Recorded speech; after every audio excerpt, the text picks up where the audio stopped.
Hello, my name is Kelsey Muxfelt, and I am a graduate student at Morningside College and a high school business teacher at AHSCW. The title of my paper is Self-Efficacy and Project-Based Learning in a Secondary Business Classroom. There is a high level of student disengagement due to the traditional lecture-style nature of today's teaching. A survey conducted by Gallup of more than 900,000 students in grades 5 through 12 stated that only half of those students said they were actively engaged in school. Along with student engagement declining, students are leaving high school today with a lack of college and career readiness skills. Approximately 1.2 million students do not graduate from high school. Without a high school diploma, students will face unemployment or poverty. 81% of students said they would stay in school if classes were more interesting and contained more hands-on learning. I chose this topic because I wanted to start incorporating project-based learning into my courses, as I felt like my classes were not engaging enough, which resulted in low motivation. Project-based learning is defined as an authentic learning instructional strategy that allows students to solve real-world problems. The components of project-based learning allow students to actively engage with the content while furthering their learning and critical thinking skills. Past studies have examined the effects of project-based learning in the classroom environment. A study conducted by Werdinger and Kershey looked at 15 graduate students' ability to develop life skills in a project-based learning course. The study showed an increase in responsibility, problem-solving skills, communication, self-direction, and creativity. A similar study conducted by Stefano and colleagues examined the effects of project-based learning on self-regulation and student autonomy for 50 undergraduate students. They found a statistically significant difference from the pre-test and post-test in the areas of elaboration, critical thinking, and metacognition. Other studies looked at the effect of project-based learning on academic achievement. Holmes and Wong conducted a study at 2 different schools with 8th and 9th grade students. The experimental group school scored 2.36 points higher than the control school on the post-test. In addition to the study, Somani and Razivi conducted a study of 48 middle school students in an English classroom that were evenly split into a control and experimental group. The experimental group scored, on average, 6.12 points higher than the control group on the post-test. Vygotsky's constructivist learning theory emphasizes the importance of the learner taking an active role in the learning process. Project-based learning leads to a classroom environment that includes the constructivist theory of active learning and peer collaboration. The concept of self-efficacy was a part of Bandura's social cognitive theory. Self-efficacy is defined as a person's belief of his or her own ability to complete a task or activity, and a person's concept of their self-efficacy can influence their choices, goals, effort, and how they persevere through a challenging task. While there was extensive research on project-based learning, there were also some gaps. Previous studies did not look at the direct effect of project-based learning on a student's self-efficacy. Most of the studies also only looked at project-based learning at the middle school and post-secondary levels. The purpose of this study was to investigate the engagement levels of traditional teaching and project-based learning and how it related to students' overall self-efficacy in the high school classroom. My hypothesis was that students in a high school business classroom that engage in the project-based learning process will report a significant increase in their self-efficacy. The independent variable was the presence and absence of project-based learning, and the dependent variable was student self-efficacy. This was an A-B single-subject research design that included utilizing the self-efficacy formative questionnaire that was developed by Research Collaboration in 2015. This study could impact educators by examining the effects of instructional methods on student self-efficacy, exploring the creation of more active learning environments for 21st century learners, and investigating the link between self-efficacy, engagement, and the ability to thrive in the 21st century workforce with problem-solving and critical thinking skills.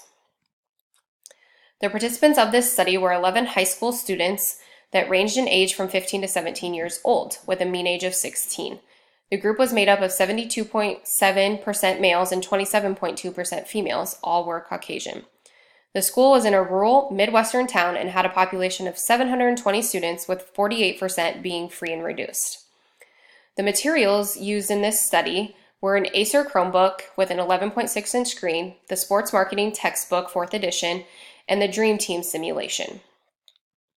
The measurement for this study was the self-efficacy questionnaire that was developed by Research Collaboration in 2015. The assessment was tested using Cronbach's coefficient alpha squared with 4,989 middle school and high school students. The assessment was found to be highly reliable according to Cronbach's coefficient alpha squared.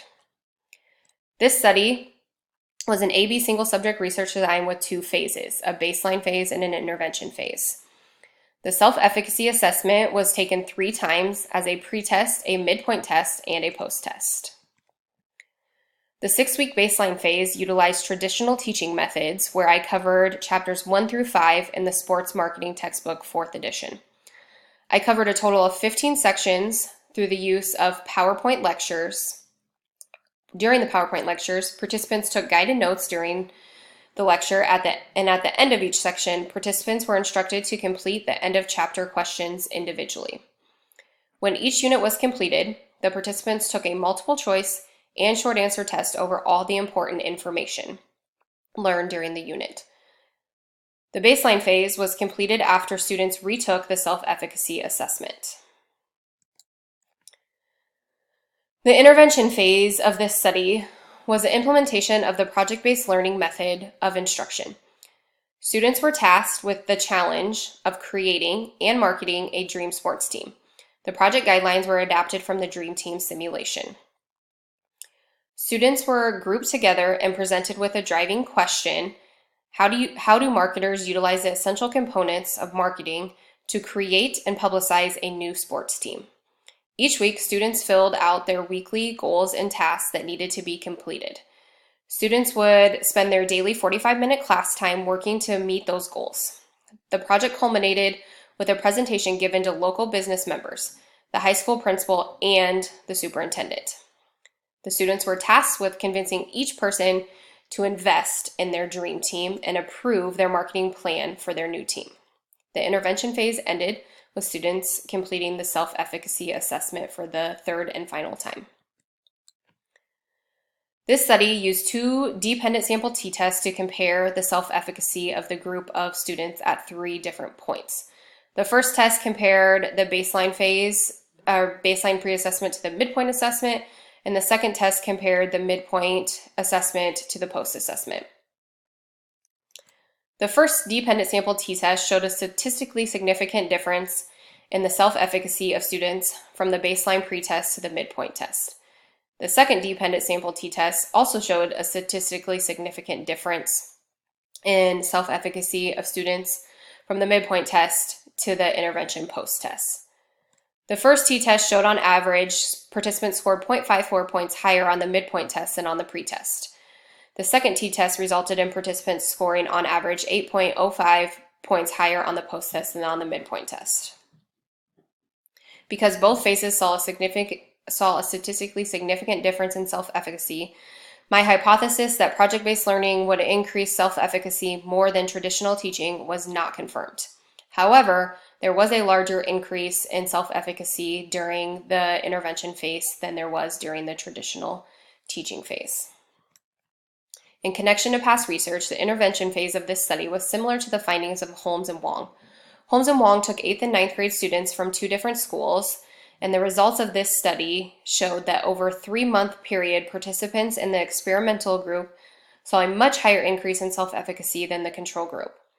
While my study showed a higher increase during the project-based learning phase, it also saw an increase during the traditional teaching phase. This could be due to the fact that the participants enjoyed the content of this course. Therefore, their self-efficacy may have increased regardless of the teaching method that was utilized. Damey and colleagues found that the type of teaching method used was the second highest indicator of high self-efficacy. My study correlates with these results, as the project-based learning method significantly increased the participants' self-efficacy. The study conducted by Larmer and colleagues found that students who engaged in project-based learning reported higher levels of engagement, motivation, and self-efficacy. The results of my study connected to the results of Larmer and colleagues' study as the participants' self-efficacy increased during the project-based learning phase. This increase could have been connected to the participants engaging in challenging tasks and utilizing critical thinking and problem-solving skills. Vygotsky's constructivist learning theory states that learning should be interactive, engaging, and collaborative to help students develop problem-solving skills. The project-based student-centered learning approach fits with the constructivist learning theory as it allows the students to participate in an active learning environment. The intervention phase of this study centered around students actively engaging in teamwork to complete a real-world task. According to Bandura, self-efficacy relates to the person's efforts, choices, and ability to persevere through a challenge. The student's self-efficacy was an important aspect of success during the project-based learning phase of this study.